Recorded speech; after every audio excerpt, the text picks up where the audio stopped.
اعوذ باللہ من الشیطان الرجیم بسم اللہ الرحمن الرحیم رب اشرح لی صدری ویسر لی امری واحلل عقدۃ من لسانی یفقہوا قولی۔ السلام علیکم ورحمۃ اللہ وبرکاتہ۔ آج ہم سورہ نساء کا تیسرا رکوع شروع کرتے ہیں۔ بسم اللہ الرحمن الرحیم۔ واللاتی یأتین الفاحشۃ من نسائکم فاستشہدوا علیہن اربعۃ منکم، تمہاری عورتوں میں سے جو بدکاری کی مرتکب ہوں ان پر اپنے میں سے 4 آدمیوں کی گواہی لو۔ فَإِن شَهِدُوا فَأَمْسِكُوهُنَّ فِي الْبُيُوتِ حَتَّى يَتَوَفَّاهُنَّ الْمَوْتُ أَوْ يَجْعَلَ اللَّهُ لَهُنَّ سَبِيلًا۔ اور اگر 4 آدمی گواہی دے دیں تو ان کو گھروں میں بند رکھو یہاں تک کہ انہیں موت آ جائے یا اللہ ان کے لیے کوئی راستہ نکال دے۔ وَاللَّذَانِ يَأْتِيَانِهَا مِنْكُمْ فَعَاذُوهُمَا فَإِنْ تَابَا وَأَصْلَحَا فَأَعْرِضُوا عَنْهُمَا إِنَّ اللَّهَ كَانَ تَوَّابًا رَحِيمًا۔ اور تم میں سے جو اس فعل کا ارتکاب کریں ان دونوں کو تکلیف دو، پھر اگر وہ توبہ کریں اور اپنی اصلاح کر لیں تو انہیں چھوڑ دو کہ اللہ بہت توبہ قبول کرنے والا اور رحم فرمانے والا ہے۔ ان دونوں آیتوں میں زنا کی سزا بیان کی گئی ہے۔ پہلی آیت صرف زانیہ عورتوں کے متعلق ہے اور ان کی سزا یہ ارشاد ہوئی ہے کہ انہیں تا حکم ثانی قید رکھا جائے۔ دوسری آیت زانی مرد اور زانیہ عورتوں دونوں کے بارے میں ہے کہ دونوں کو اذیت دی جائے، یعنی مارا پیٹا جائے، سخت سست کہا جائے اور ان کی تذلیل کی جائے۔ زنا کے متعلق یہ ابتدائی حکم تھا۔ بعد میں سورہ نور کی وہ آیت نازل ہوئی جس میں مرد اور عورت دونوں کے لیے ایک ہی حکم دیا گیا کہ انہیں 100 کوڑے لگائے جائیں۔ اہل عرب چونکہ اس وقت تک کسی باقاعدہ حکومت کے ماتحت رہنے اور عدالت و قانون کے نظام کی اطاعت کرنے کے عادی نہ تھے، اس لیے یہ بات حکمت کی خلاف ہوتی اگر اسلامی حکومت قائم ہوتے ہی ایک قانون تعزیرات بنا کر دفعتاً ان پر نافذ کر دیا جاتا۔ اللہ تعالیٰ نے ان کو رفتہ رفتہ تعزیری قوانین کا خوگر بنانے کے لیے پہلے زنا کے متعلق یہ سزائیں تجویز فرمائیں، پھر بتدریج زنا، قذف اور سرقہ کی حدیں مقرر کیں اور بالآخر اسی بنا پر تعزیرات کا وہ مفصل قانون بنا جو نبی صلی اللہ علیہ وآلہ وسلم اور خلفائے راشدین کی حکومت میں نافذ تھا۔ انما التوبۃ علی اللہ للذین یعملون السوء بجہالة ثم یتوبون من قریب فاولئک یتوب اللہ علیہم وکان اللہ علیما حکیما۔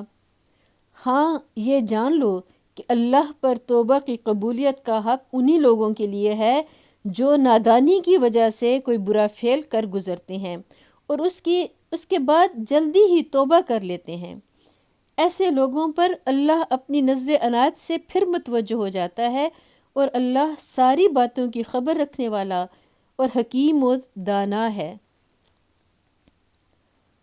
وَلَيْسَتِ التَّوْبَةُ لِلَّذِينَ يَعْمَلُونَ السَّيِّئَاتِ حَتَّى إِذَا حَضَرَ أَحَدَهُمُ الْمَوْتُ قَالَ إِنِّي تُبْتُ الْآنَ وَلَا الَّذِينَ يَمُوتُونَ وَهُمْ كُفَّارٌ۔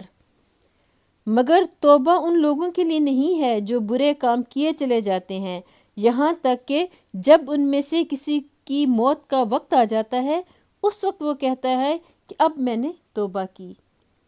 اور اسی طرح توبہ ان کے لیے بھی نہیں ہے جو مرتے دم تک کافر رہیں۔ اولئک اعتدنا لہم عذابا الیما۔ ایسے لوگوں کے لیے تو ہم نے دردناک سزا تیار کر رکھی ہے۔ توبہ کے معنی پلٹنے اور رجوع کرنے کے ہیں۔ گناہ کے بعد بندے کا خدا سے توبہ کرنا یہ معنی رکھتا ہے کہ ایک غلام جو اپنے آقا کا نافرمان بن کر اس سے منہ پھیر گیا تھا، اب اپنے کیے پر پشیمان ہے اور اطاعت و فرما برداری کی طرف پلٹ آیا ہے۔ اور خدا کی طرف سے بندے پر توبہ یہ معنی رکھتی ہے کہ غلام کی طرف سے مالک کی نظر عنایت جو پھر گئی تھی وہ اثر نو اس کی طرف منعطف ہو گئی۔ اللہ تعالیٰ اس آیت میں فرماتا ہے کہ میرے ہاں معافی صرف ان بندوں کے لیے ہے جو قصداً نہیں بلکہ نادانی کی بنا پر قصور کرتے ہیں، اور جب آنکھوں پر سے جہالت کا پردہ ہٹتا ہے تو شرمندہ ہو کر اپنے قصور کی معافی مانگ لیتے ہیں۔ ایسے بندے جب بھی اپنی غلطی پر نادم ہو کر اپنے آقا کی طرف پلٹیں گے اس کا دروازہ کھلا پائیں گے، مگر توبہ ان کے لیے نہیں ہے جو اپنے خدا سے بے خوف اور بے پرواہ ہو کر تمام عمر گناہ پر گناہ کیے چلے جائیں اور پھر عین اس وقت جب کہ موت کا فرشتہ سامنے کھڑا ہو معافی مانگنے لگیں۔ اسی مضمون کو نبی صلی اللہ علیہ وآلہ وسلم نے ان الفاظ میں بیان فرمایا ہے کہ اللہ بندے کی توبہ بس اسی وقت تک قبول کرتا ہے جب تک کہ آثار موت شروع نہ ہوں، کیونکہ امتحان کی مہلت جب پوری ہو گئی اور کتابی زندگی ختم ہو چکی تو اب پلٹنے کا کون سا موقع ہے؟ اسی طرح جب کوئی شخص کفر کی حالت میں دنیا سے رخصت ہو جائے اور دوسری زندگی کی سرحد میں داخل ہو کر اپنی آنکھوں سے دیکھ لے کہ معاملہ اس کے برعکس ہے جو وہ دنیا میں سمجھتا رہا، تو اس وقت معافی مانگنے کا کوئی موقع نہیں۔ یا ایہا الذین آمنوا لا یحل لکم ان ترثوا النساء کرہا، اے لوگو جو ایمان لائے ہو، تمہارے لیے یہ حلال نہیں ہے کہ زبردستی عورتوں کے وارث بن بیٹھو۔ اس سے مراد یہ ہے کہ شوہر کے مرنے کے بعد اس کے خاندان والے اس کی بیوہ کو میت کی میراث سمجھ کر اس کے ولی وارث نہ بن بیٹھیں۔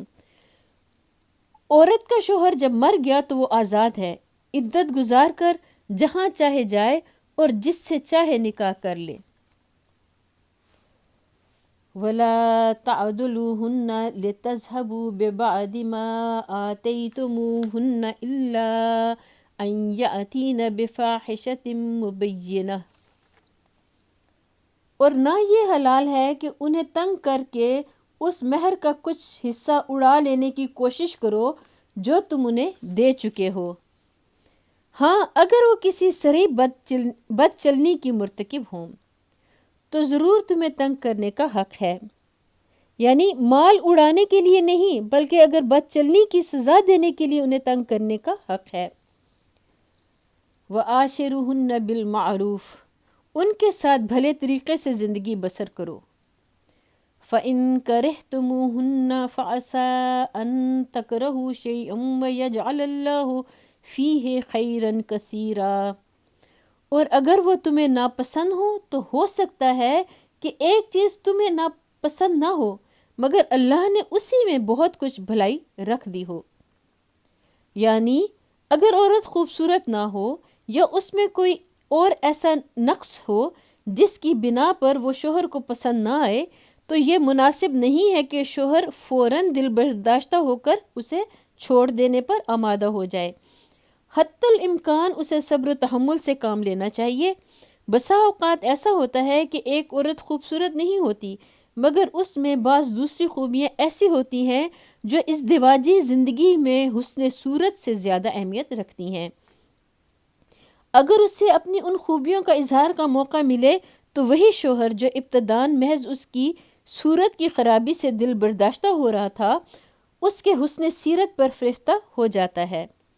اسی طرح بسا اوقات ازدواجی زندگی کی ابتدا میں عورت کی بعض باتیں شوہر کو ناگوار محسوس ہوتی ہیں اور وہ اس سے بد دل ہو جاتا ہے، لیکن اگر وہ صبر سے کام لے اور عورت کے تمام امکانات کو بروئے کار آنے کا موقع دے تو اس پر خود ثابت ہو جاتا ہے کہ اس کی بیوی برائیوں سے بڑھ کر خوبیاں رکھتی ہے۔ لہٰذا یہ بات پسندیدہ نہیں ہے کہ آدمی ازدواجی تعلق کو منقطع کرنے میں جلد بازی سے کام لے۔ طلاق بالکل آخری چارہ کار ہے جس کو ناگزیر حالات ہی میں استعمال کرنا چاہیے۔ نبی صلی اللہ علیہ وآلہ وسلم کا ارشاد ہے کہ طلاق اگرچہ جائز ہے مگر تمام جائز کاموں میں اللہ کو سب سے زیادہ ناپسند اگر کوئی چیز ہے تو وہ طلاق ہے۔ دوسری حدیث میں یہ ہے کہ آپ صلی اللہ علیہ وآلہ وسلم نے فرمایا، نکاح کرو اور طلاق نہ دو، کیونکہ اللہ ایسے مردوں اور عورتوں کو پسند نہیں کرتا جو بھنورے کی طرح پھول پھول کا مزہ چکھتے پھریں۔ وَإِنْ أَرَدْتُمُ اسْتِبْدَالَ زَوْجٍ مَّكَانَ زَوْجٍ وَآتَيْتُمْ إِحْدَاهُنَّ قِنْطَارًا فَلَا تَأْخُذُوا مِنْهُ شَيْئًا۔ اور اگر تم ایک بیوی کی جگہ دوسری بیوی لے آنے کا ارادہ ہی کر لو تو خواہ تم نے اسے ڈھیر سا مال ہی کیوں نہ دیا ہو، اس میں سے کچھ واپس نہ لینا۔ أَتَأْخُذُونَهُ بُهْتَانًا وَإِثْمًا مُّبِينًا۔ کیا تم اسے بہتان لگا کر اور صریح ظلم کر کے واپس لوگے؟ وَكَيْفَ تَأْخُذُونَهُ وَقَدْ أَفْضَىٰ بَعْضُكُمْ إِلَىٰ بَعْضٍ وَأَخَذْنَ مِنْكُمْ مِيثَاقًا غَلِيظًا۔ اور آخر تم اسے کس طرح لے لوگے جبکہ تم ایک دوسرے سے لطف اندوز ہو چکے ہو اور وہ تم سے پختہ عہد لے چکی ہیں۔ پختہ عہد سے مراد نکاح ہے، کیونکہ وہ حقیقت میں ایک مضبوط پیمانِ وفا ہے جس کے استحکام پر بھروسہ کر کے ہی ایک عورت اپنے آپ کو ایک مرد کے حوالے کرتی ہے۔ اب اگر مرد اپنی خواہش سے اس کو توڑتا ہے تو اسے وہ معاوضہ واپس لینے کا حق نہیں ہے جو اس نے معاہدہ کرتے وقت پیش کیا تھا۔ وَلَا تَنْكِحُوا مَا نَكَحَ آبَاؤُكُم مِّن النِّسَاءِ إِلَّا مَا قَدْ سَلَفَ۔ اور جن عورتوں سے تمہارے باپ نکاح کر چکے ہوں ان سے ہرگز نکاح نہ کرو مگر جو پہلے ہو چکا سو ہو چکا۔ تمدنی اور معاشرتی مسائل میں جاہلیت کے غلط طریقوں کو حرام قرار دیتے ہوئے بالعموم قرآن مجید میں یہ بات ضرور فرمائی جاتی ہے کہ جو ہو چکا سو ہو چکا۔ اس کے دو مطلب ہیں، ایک یہ کہ بے علمی اور نادانی کے زمانے میں جو غلطیاں تم لوگ کرتے رہے ہو ان پر گرفت نہیں کی جائے گی بشرطے کہ اب حکم آ جانے کے بعد اپنے طرز عمل کی اصلاح کر لو۔ حکم آ جانے کے بعد اپنے طرز عمل کی اصلاح کر لو اور جو غلط کام ہیں انہیں چھوڑ دو۔ دوسرے یہ کہ زمانے سابق کے کسی طریقے کو اب اگر حرام ٹھہرایا گیا ہے تو اس سے یہ نتیجہ نکالنا صحیح نہیں ہے کہ پچھلے قانون یا رسم و رواج کے مطابق جو کام پہلے کیے جا چکے ہیں ان کو کل عدم اور ان سے پیدا شدہ نتائج کو ناجائز اور عائد شدہ ذمہ داریوں کو لازماً ساقط بھی کیا جا رہا ہے۔ مثلاً اگر سوتیلی ماں سے نکاح کو آج حرام کیا گیا ہے تو اس کا معنی یہ نہیں ہے کہ اب تک جتنے لوگوں نے ایسے نکاح کیے تھے ان کی اولاد حرامی قرار دی جا رہی ہے اور اپنے باپوں کے مال میں ان کے حق وراثت ساقط کیا جا رہا ہے۔ اس طرح اگر لین دین کے کسی طریقے کو حرام کیا گیا ہے تو اس کا مطلب یہ نہیں ہے کہ پہلے جتنے معاملات اس طریقے پر ہوئے ہیں انہیں بھی کل عدم ٹھہرا دیا گیا ہے اور اب وہ سب دولت جو اس طریقے سے کسی نے کمائی ہو اس سے واپس لی جائے یا مال حرام ٹھہرائی جائے۔ إِنَّهُ كَانَ فَاحِشَةً وَمَقْتًا وَسَاءَ سَبِيلًا۔ در حقیقت یہ ایک بے حیائی کا فعل ہے، ناپسندیدہ ہے اور برا چلن ہے۔ اسلامی قانون میں یہ فعل فوجداری جرم ہے اور قابل دست اندازی پولیس ہے۔ ابو داؤد، نسائی اور مسند احمد میں یہ روایات ملتی ہیں کہ نبی صلی اللہ علیہ وآلہ وسلم نے اس جرم کا ارتکاب کرنے والوں کو موت اور ضبطی جائیداد کی سزا دی ہے۔ اور ابن ماجہ نے ابن عباس رضی اللہ عنہ سے جو روایت نقل کی ہے اس سے معلوم ہوتا ہے کہ آن حضرت صلی اللہ علیہ وآلہ وسلم نے یہ قاعدہ کلیہ ارشاد فرمایا تھا، جو شخص محرمات میں سے کسی کے ساتھ زنا کرے اسے قتل کر دو۔ فقہا کے درمیان اس مسئلے میں اختلاف ہے۔ امام احمد تو اسی بات کے قائل ہیں کہ ایسے شخص کو قتل کیا جائے اور اس کا مال ضبط کر لیا جائے۔ امام ابو حنیفہ رحمۃ اللہ علیہ، امام مالک رحمۃ اللہ علیہ اور امام شافعی رحمۃ اللہ علیہ کی رائے یہ ہے کہ اگر اس نے محرمات میں سے کسی کے ساتھ زنا کیا ہو تو اس پر حد زنا جاری ہوگی، اور اگر نکاح کیا ہو تو اسے سخت عبرتناک سزا دی جائے گی۔ یہاں ہمارا تیسرا رکوع مکمل ہوتا ہے۔ اللہ تعالی ہمیں قرآن مجید کو پڑھنے کی، سمجھنے کی اور عمل کرنے کی توفیق عطا فرمائے۔ اللہ تعالی ہمارے گناہوں کو معاف فرمائے۔ قرآن مجید پڑھتے ہوئے اگر مجھ سے غلطی ہو گئی ہو تو اللہ تعالی مجھے معاف فرمائے۔ وآخر دعوانا ان الحمد للہ رب العالمین۔